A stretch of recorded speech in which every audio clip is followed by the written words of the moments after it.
What's going on, weirdos? Once again, it's your man Shane Kid Walker here, bringing you guys yet another video, and today we have a special one for you. We are going to be giving you guys our bold prediction as to what's going to happen at NXT Takeover in your house. Now, if you guys know anything about wrestling or anything about the WWE, anything like that, you'll know that this is the first in your house pay-per-view in over 20 years. My baby brother was matter of fact, had just turned a year old in 1999 when the last In Your House was produced, and that was In Your House St. Valentines Day Massacre. Wow, how times have changed, I guess. LOL.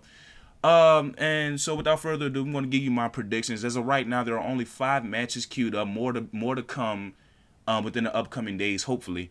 And the first one I have on my list is that of the Velveteen Dream taking on Adam Cole for the NXT title. And if Dream loses, he can no longer challenge for the championship as long as Adam Cole is champion. That's the stipulation. Now, last Wednesday, guys, we are in quarantine supposedly during the COVID-19 pandemic and stuff like that.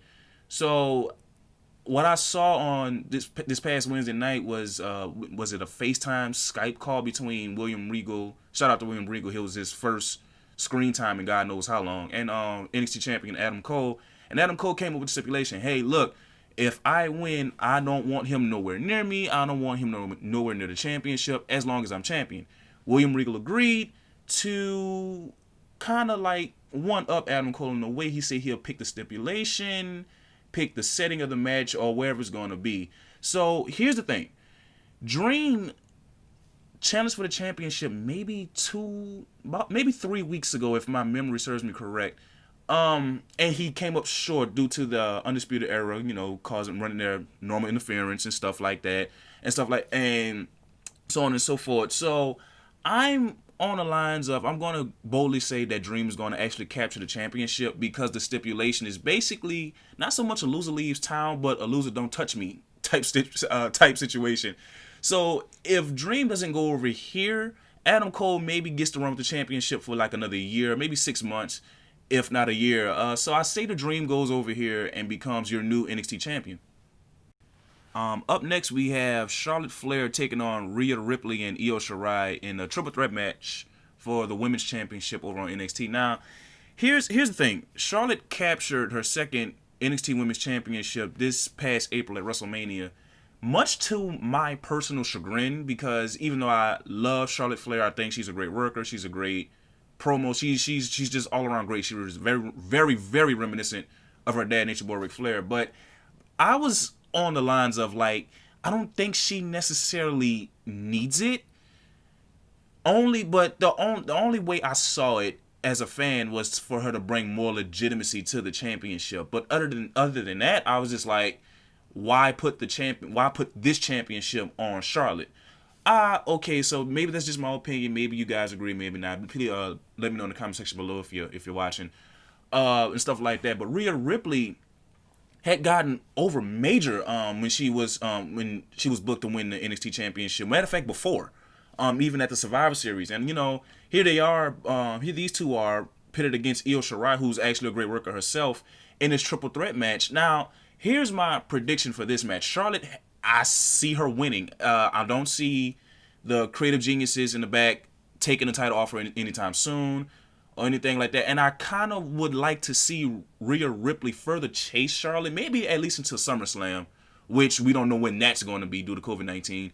But I would actually like to see Rhea Ripley, if not go over on this one, definitely go over at SummerSlam. But if she's not going to go over now, I kind of understand it, because you kind of want to have Charlotte have that heat, as the top champion on NXT or wherever she is, be it Raw, SmackDown, NXT, or pay-per-views or whatever. You kind of want to build her up further as this villain, as this untouchable, type superstar. So I kind of see Charlotte winning here, but if Charlotte doesn't take it, definitely Rhea Ripley. But I don't see it, so I'm gonna go 100% with Charlotte.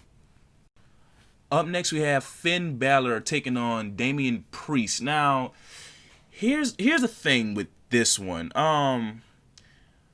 Back, was it in January? I don't really remember when Finn Balor was sent back to NXT.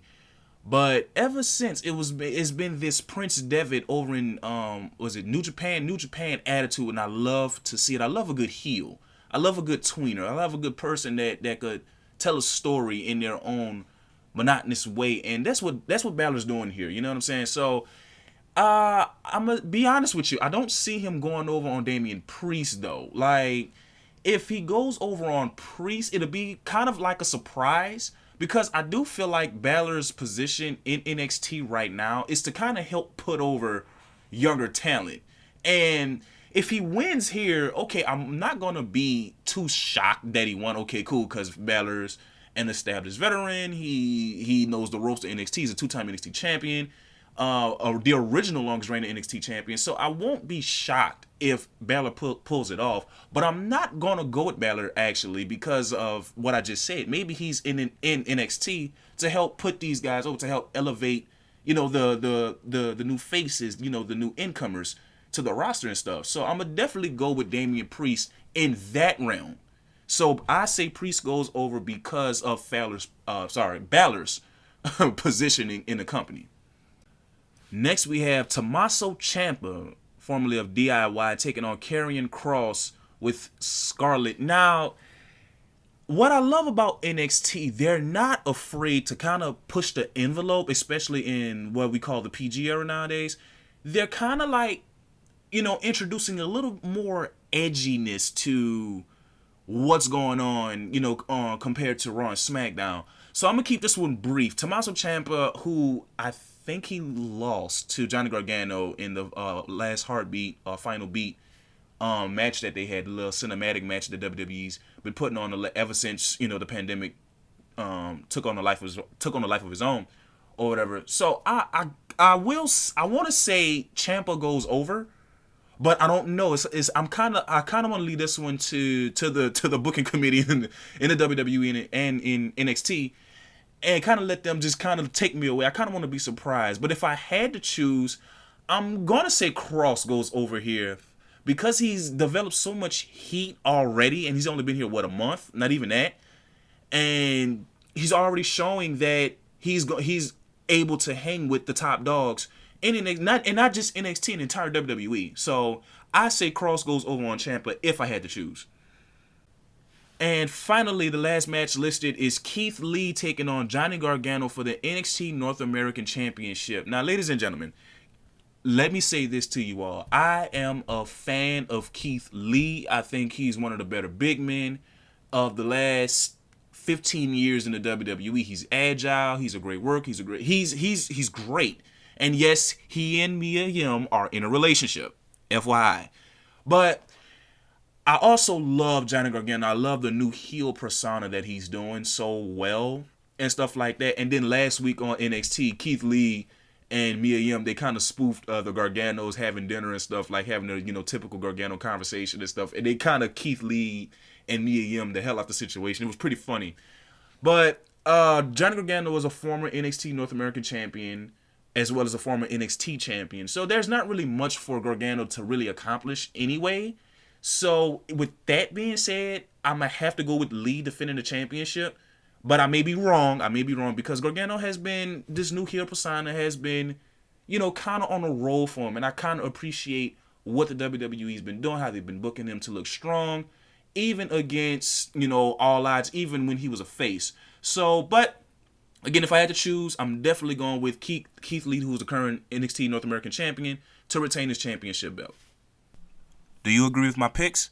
If so or if not, please tell me about it in the comment section below. And if you have any ideas as to what we should do next, please leave your recommendations in the comment sections as well. Now, quick programming though, people. I do understand that in the Family Guy supporting characters video at the end, I said that KB Chris Brown will be hosting our very first episode of the retrospective series. Turns out he has some family issues come up as of this week, and he will not be able to perform. So with that being said, we're going to actually push the retrospective back by maybe another week or two. We don't know. Maybe indefinitely, but we don't know. We'll keep you guys updated as we go along on our Instagram page and things like that. But as of Tuesday, we will still have the review and results video for NXT Takeover in your house this coming Tuesday. And as a matter of fact, to make it up to you guys, instead of releasing it at 5:30, we're going to release it at the normal time, 12:30 p.m. Once again, I'm your man, Shane Kid Walker. And remember, Hollywood is a weird place. This is HollyWeird TV.